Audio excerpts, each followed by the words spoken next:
అమ్మవారు శివుడిని ఆక్షేపించింది ఏమనో తెలుసా? నీకు కట్టుకుందుకు బట్టలు కూడా లేవు, సరిగ్గా దిగంబరుడుగా ఉంటావు, నేను కాబట్టి చేసుకున్నాను, నేను ఎవరు చేసుకుంటారు?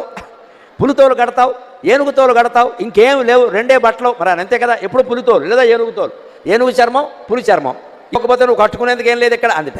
అంటే ఆయన అన్నట్ట, పులితోలు ఏనుగుతోలు రెండు దాచిపెట్టాయి, నేను ఏం కట్టుకుంటానో నీకు చూపిస్తాను అన్నట్ట. ఇప్పుడు కావాలనే పులితోలు ఏనుగుతోలు అయ్యవారికి దొరకకుండా చేసింది. ఇప్పుడు స్నానం చేసి వచ్చింది కైలాస మానస సరోవరంలో. ఆ తువ్వాలు ఉంటుంది కదండి, అమ్మవారు తుడుచుకున్న తువ్వాలు, అది ఆరేసింది అక్కడ. ఆయన వెంటనే దాన్ని ధరించాట వస్త్రంగా. అమ్మవారు స్నానం చేసి తుడుచుకున్న తువ్వాలని శివుడు ధరించాడు. అదేమిటి అంటే, ఇది అచ్చం పులితోలు ఏనుగుతోలు రెండు కలిపినట్టుగా ఉంది అన్నట్టు. ఎందుకని? అమ్మవారు ఒంటి నిండా పసుపు రాసుకుంది కాబట్టి ఆ తువ్వాలకి పసుపు చారలంటాయి.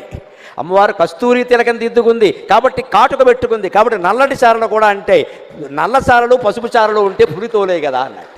అదండి శివుడి చమత్కారం, అదండి శివుడి అమ్మవారు పరమానంద పడిపోయింది. ఓ నీ ఇల్లు బంగారంగా, దేవాది దేవుడివి, మహానుభావుడివి, నేను తుడుచుకున్న తువ్వాలు నువ్వు కట్టుకోవడం ఏమిటాయి అంటే ఒక్కటే మాట, ఐ లవ్ యూ అన్నట్టు, అంతే, ఇంకేం లేదు ఇక్కడ. అదే లెక్క. నేను నిన్ను ప్రేమిస్తున్నా నాకు అన్నీ బాగానే ఉంటాయి, తుడుచుకున్న తువ్వాలు అయితే ఇంకోటి అయితే, నిన్ను ఇష్టపడినప్పుడు నీకు సంబంధించినవన్నీ ఇష్టపడతా, అంతే. ఇదండి దాంపత్యం. ఇలాంటి మాట భర్త నోట భార్య నోట వస్తే సంసారాలు బాగుండవండి. మాట్లాడడానికి కూడా ఏమైనా ఖర్చు ఉందా? బ్యాంకులో ఏమైనా డబ్బులు ఇవ్వాలా? ఓ మంచి మాట మాట్లాడడానికే